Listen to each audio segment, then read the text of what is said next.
So, Professor, hi. Hi. I watched your panel discussion. I really like that you're from Hamburg. Yeah. I was in Hamburg many times, like the city. This is actually one of the centers of the trade. Yeah. Trade is a main half in a long history and traditional trade. Very long history. Yeah. It's very important city, not only for German, for European Union, indeed. But if we speak about economics, about the trade, what are the future of European trade? If you speak about some kind of problems between China and, for example, United States, EU still have good relations with China. How can they succeed in such kind of geopolitical games? I don't know.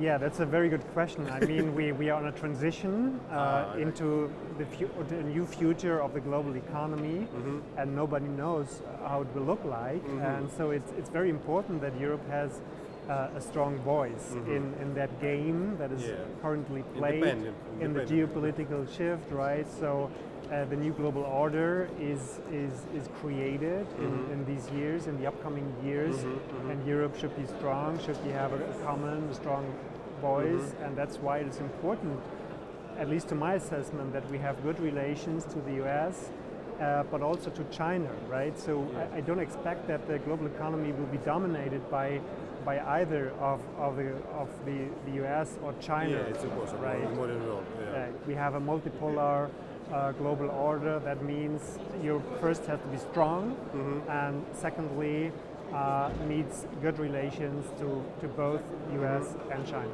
And what will be the impact of the Brexit, if it would be, for example, for European Union? Maybe, hopefully, the Brexit is an accident, right? And maybe right.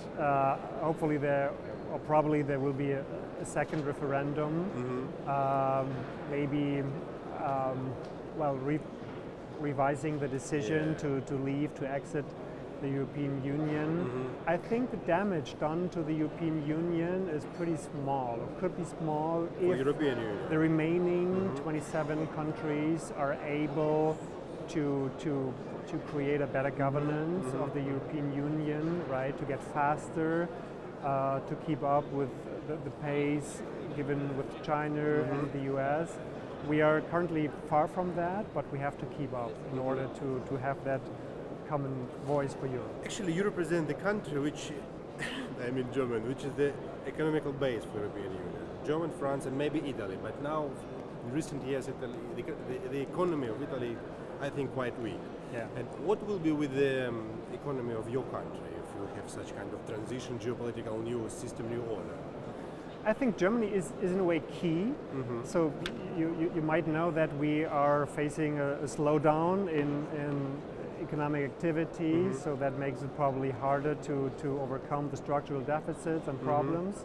But I think Germany is in a way key because we have good relations to China, good relations to the US. We are in a way the strongest. Russia also. Exactly, with the Russian also, and we have a very strong economy. We are in the center of Europe, so it's our responsibility to connect, to put all the interests, the very different interests, the heterogeneity of Europe into a purpose to develop Europe. That's central, and that is a responsibility. Exactly, the responsibility Germany has to take in order to form a better Europe, where Germany is just a part of it. Henrik, vielen Dank für Ihre Meinung. Gerne, it was a pleasure.